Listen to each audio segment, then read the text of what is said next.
Hello and welcome. 12th of May, the full moon. It's something I wish to talk about and what it signifies, because I feel it is vitally important to understand this. To be forewarned is to be forearmed, you could say. I have a regular dialogue with one individual who has told me and sent me screenshots that they keep seeing 55 and 555. It then came about watching a Taurus reading on Scottish Gypsy Tarot channel. That was the very first thing that Karen talked about, was seeing this 555. I thought to myself, well, I'm not seeing this, I'm not experiencing it. But actually, I was. It's just, it was slightly hidden, which I take as a compliment, because the universe isn't actually presenting itself in quite such a obvious way. So in response to the video from Scottish Gypsy Tarot, I left a comment, and then something drew my attention to the time that I was writing this comment, and also that it was 15 minutes after the video had been published.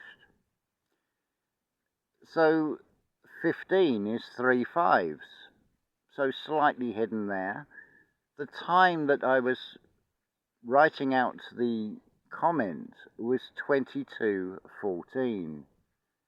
So 22 is 24-hour clock, but it means 10 p.m. So there's 10, so there's 2 5s, the 14 minutes. You add the 1 and 4 together and you've got another confirmation of 555. So 555, that's 15. What is it actually saying? Well, if we look at 15, what we have here is a 1 and a 5. You're in a realm that is considered to be with 5 senses. There is often an expression about everything that's outside of that is the 6th sense. So that's the extra 1. So when you bring the 1 and the 5 together, you get 6. So it's referring to the mind's eye, the 6th chakra, or the second, if you're counting from above, from the crown. It's the 6th letter of the alphabet, which is the F, or the Fef. E is energy, so if you look at the capital letter E, we're using capital letters because we are capitalizing on ourselves, as it were. Whereas the E consists of the I, and you have 3 lines coming off of it. So you've got a lower root, a middle root, and a higher root. Now often the E is expressed where that middle horizontal line is much shorter, because it is showing with the energy the middle path is the shortest one to take. But what about the letter F? What does that symbolize?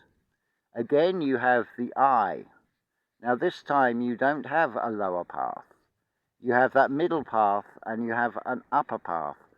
You could say you are defying or denying what this external is presenting to you.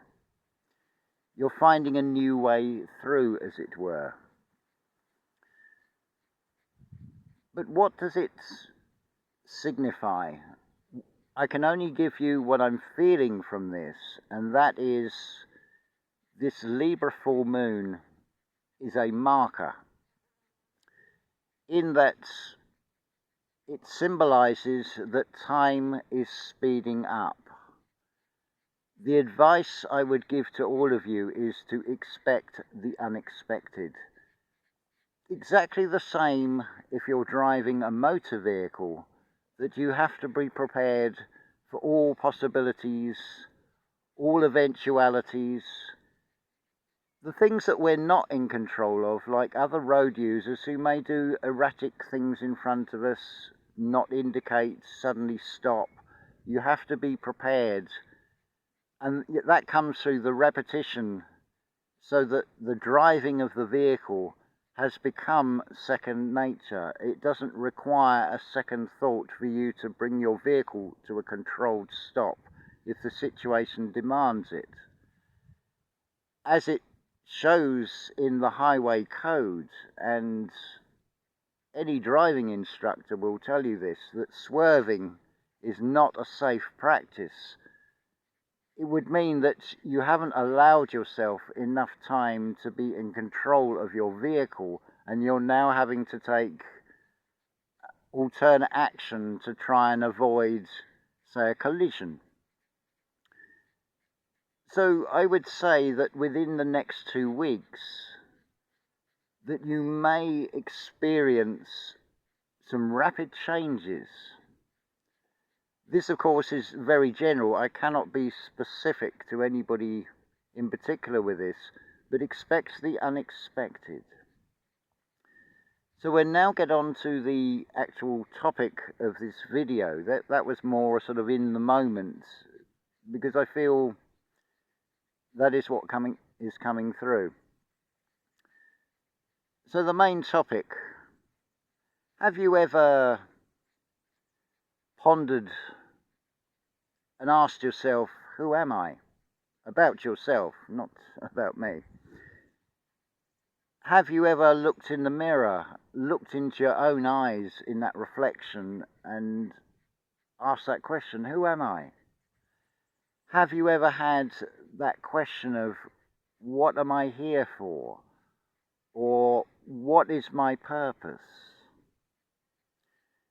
If your answer to that is to go through life, go through all the motions, get to about 65 years of age and then retire, and then live on a pension, then this is not the video for you.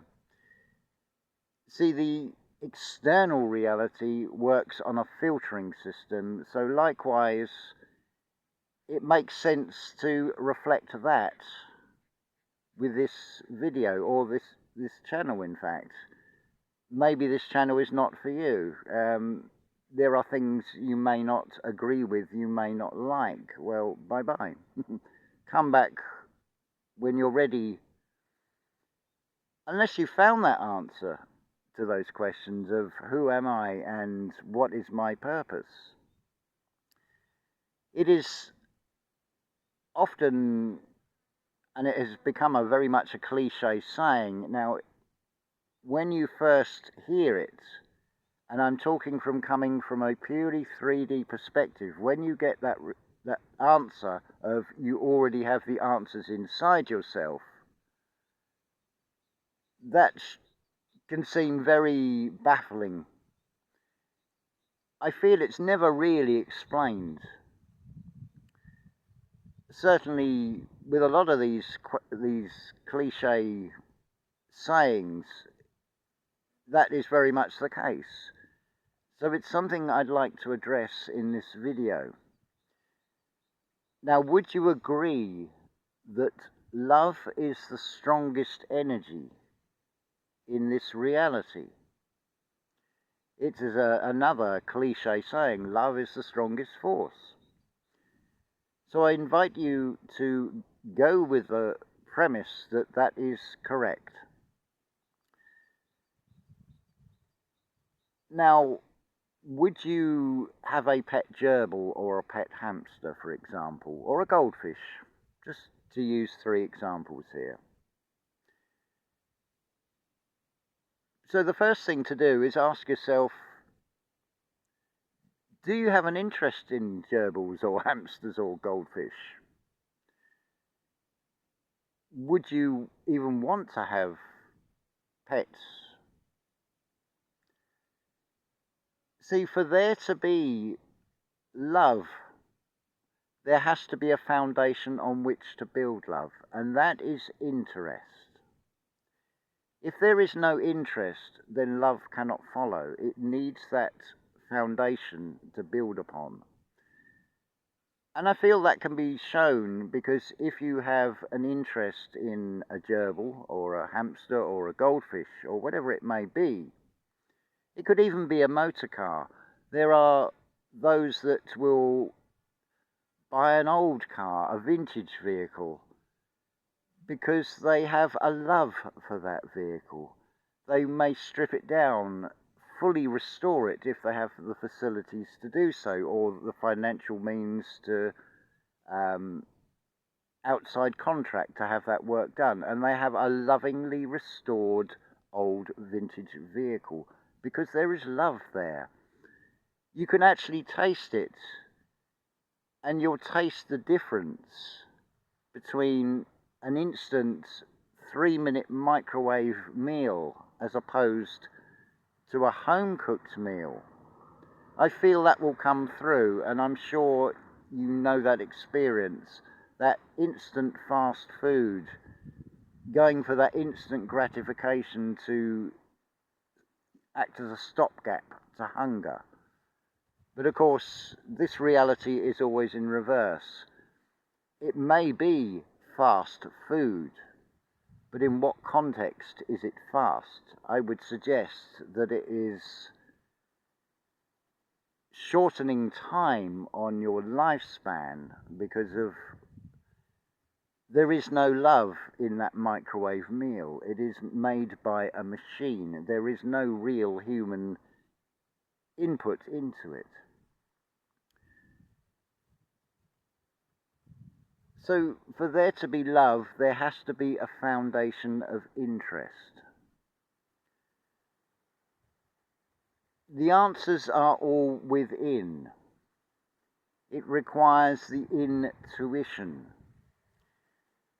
How many of you, and I include myself in this, have looked externally for answers to those two key questions of who am I and what is my purpose? And yet we're told the answers are all within. But that is actually true. It just needs the clarification and the explanation of what that really means. The who am I question. I hope that you will come to the realization it is not like this reality where you are affixing a specific label to be able to say, I am whatever mythological character, or God, or whatever. It is more the discovery, not with a label, but that self-realization. But what is your role? That is probably the more important question than trying to find the label. So ask yourself. You could even do it looking in the mirror, if need be, if you wish to use the external as a reinforcement to this. And ask yourself, what is it that interests you? Because to find your path, your purpose, surely it requires at least having some sort of an idea of the direction you are heading in. If you don't have that internal compass, that internal guidance, which direction are you going to go without even having an idea of what that might be? So ask yourself, what is it that you are interested in? What grabs your attention? What piques your curiosity to find out more? Going back to the analogy of an old vintage vehicle, it may be that you're interest and your love for that old vehicle is to such a degree that you may even go to college and study motor mechanics, and you give yourself a skill in the process, which you can then use practically in this external reality.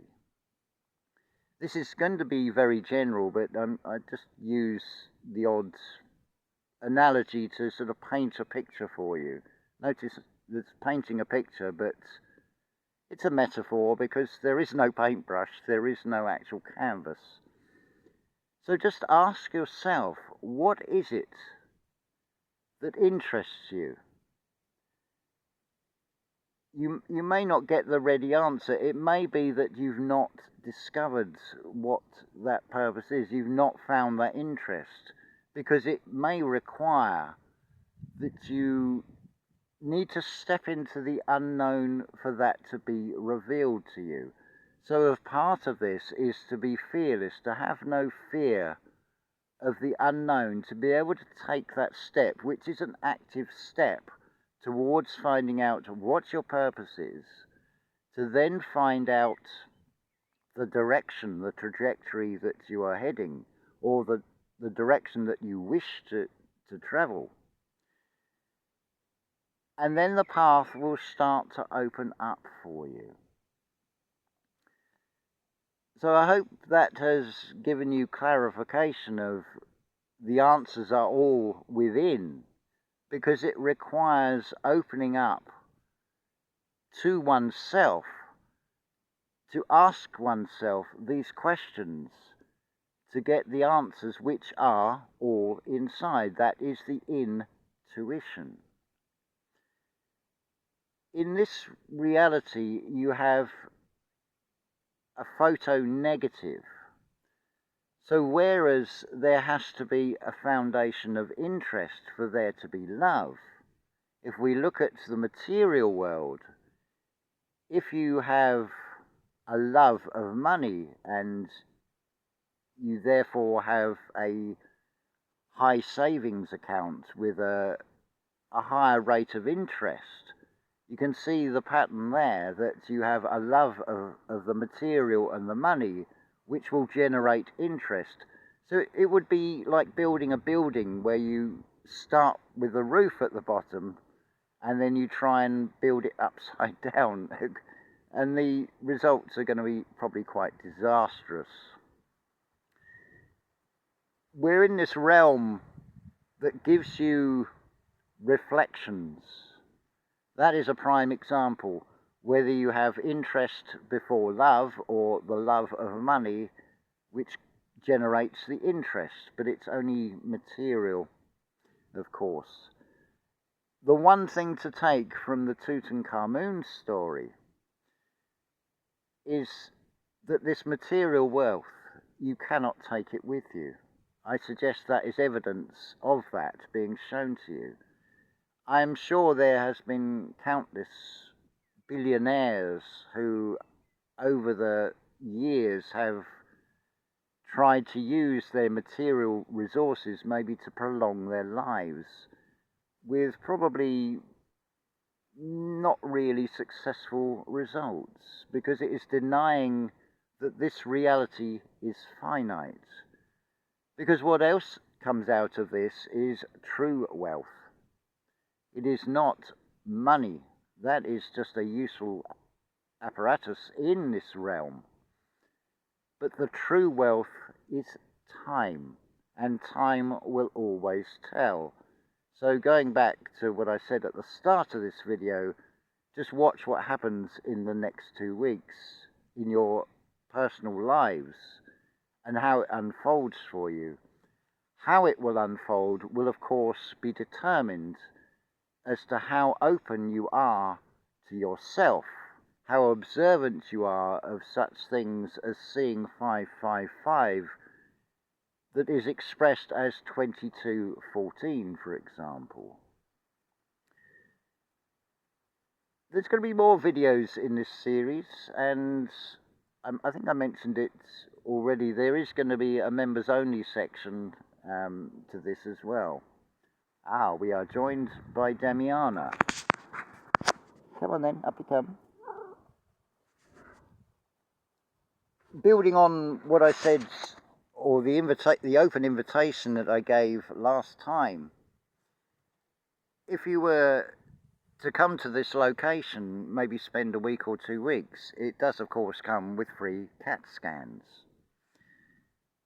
Because we can talk about extrasensory perception, and we can see that as the sixth sense, but there's also a physical play out, because cats and dogs, they have that instinct. They can read energy. They have very different senses from the human sensory range.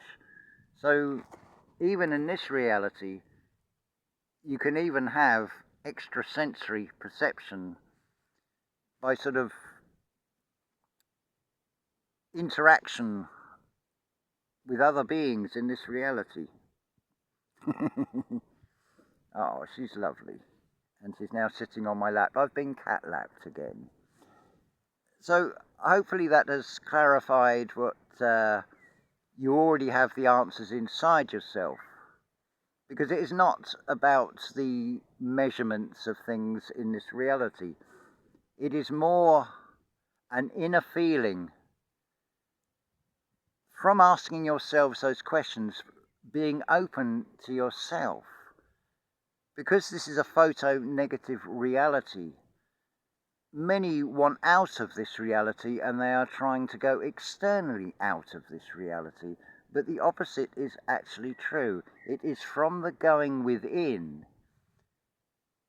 You can find the way out, but you also find a way of navigating through this reality so you have a far more pleasant experience for yourself than the one that you are invited to take from all those external stories which are generally trying to emit a negative energy from you. Not a pleasant feeling. From my own experience, this location, just being in nature, has provided a silencing of all that external chatter that comes with built-in negativity and fear to it. What is also interesting is the actual physical reality interaction with other humans is virtually zero unless I go to Monchique once a week. My only interaction is really with nature, be it cats or just looking around.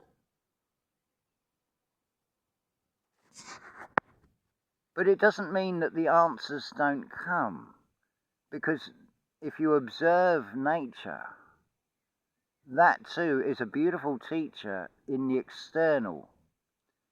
If you can perceive beyond the initial, more superficial level and look deeper within. Now in the external reality, particularly on stories, media and things, there is such a thing as green screen. But there is also the green screen of nature. But what is green? I refer you to Rudolf Steiner and what he talks of about colour, and coming to that realization that the colour green is the lifeless image of the living, because it is a penetration beyond the external that the eyes see, and seeing things in a new way, things that are revealed that are below that or hidden by that outer external covering, because you discover so much. Etymology is such a beautiful tool, very much specific to this reality, but it does also reveal a lot more beyond this reality. So I invite you to contact me direct for one-to-one sessions where I can help you and help guide you through your individual circumstances, because I can tell you from personal experience, and I can also tell you from testimony of others, that at times the universe can seem to do what in the moment can seem to be some very cruel things. For example, have you been through the experience where it feels like your entire world has come crashing down around you? What if I was to tell you that that is actually a blessing in disguise? To find out more, then the way to find that is contact me direct, and I can help guide you through, give you new ways of finding your way through. Think of it like a computer game. You're talking to someone who's played that level of the computer game and is able to say, well, there's some hidden blocks that have got prizes behind it. If you go and jump on this square and hit this block or whatever it happens to be, then something will be revealed to you. So you can draw on the experience, because that's what you're going to take away from this reality, is learning from the experience. That is really, in the broadest sense, of what you are here for. But there are many external reflections and contrasts, just the same as in nature there are many colours, many areas of light and shadow, all contrasts, all things to reflect upon. And that is also interaction with what are largely perceived to be other human beings. On the surface, yes. But what happens when you start wishing to talk about these deeper esoteric topics? Just look into the eyes and just observe the change in energy. There are those that will completely shut off, won't see the same things. I would suggest they're not the ones to have that interaction with. But there are those that are open to it. Now, it's going to seem possibly that there are very few.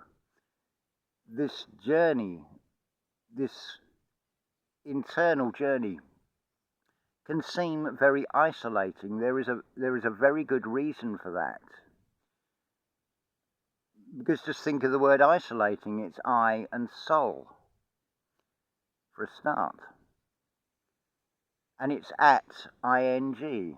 I'll explain that in an etymology video for you. Because the sequencing of these characters we call the alphabet actually do spell out a message. They encode things. And once you start to grasp and see these things, it really does open up a whole new experience of this reality. And it's a beautiful thing. It can seem unpleasant. It's like I'm inviting you to climb Mount Everest.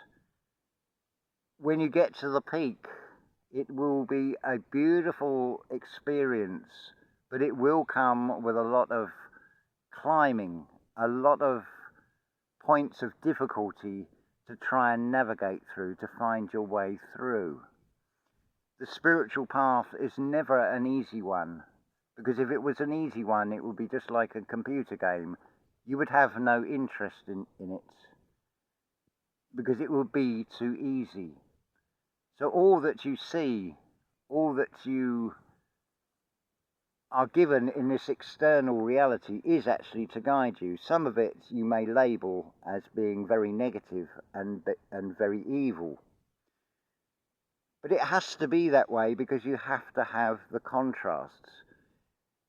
In the moments that seem the most negative are actually the unlocking of something that is immeasurably positive in ways that can be very difficult to even put into words in this reality. Likewise, and an example of this, when describing the extreme of negativity, you may have heard the expression, "Oh, you look like death warmed up." That is, I would suggest, a sort of a hint, but a very poor one, at trying to describe that most negative of things that is about this reality. But it does go some way. But this is the other thing with this reality. The experience of it, trying to find the words, can sometimes defy reason.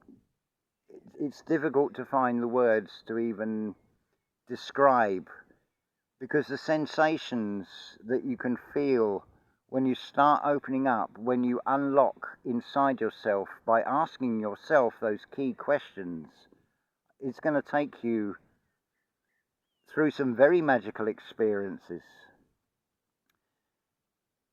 So, as always, I'm going to say check out the links in the description, and as always, unconditional love to you all.